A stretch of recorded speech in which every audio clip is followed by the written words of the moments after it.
pasalubong dito sa inyo. Kaso baka sa sunod na buwan ko pa ito mapadala kapag pinayagan ako na makauwi dyan sa Pilipinas. Naku pare, saktong-sakto. Uwi ako ng Pinas bukas. Baka gusto mo sa akin mo na isabay yung mga papadala mo dyan sa pamilya mo, di ba? Magkalapit lang tayo ng bahay doon. Oh, mahal. Narinig mo ba yon? Ipasabay ko na lang kay kumpare dyan ha. Yung pasalubong ko sa inyo.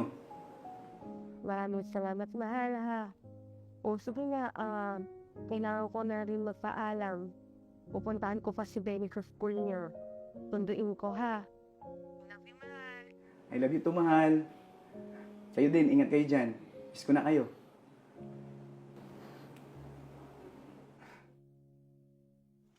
Mare! Tao po, Mare! Mare!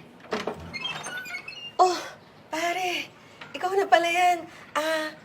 Iyan ba yung pinasabay na pasalubong ni Mr. ko? Uy, pare, tulalang-tulala ka naman dyan. Mare, teka lang. Ano ulit yun? Sabi ko, iyan ba yung pinasabay na pasalubong ng Mr. ko? Ang dami, pare, ha? Halika muna. Pasok ka muna, nakakaya naman sa'yo. Oo, tama. Sige, saglit lang.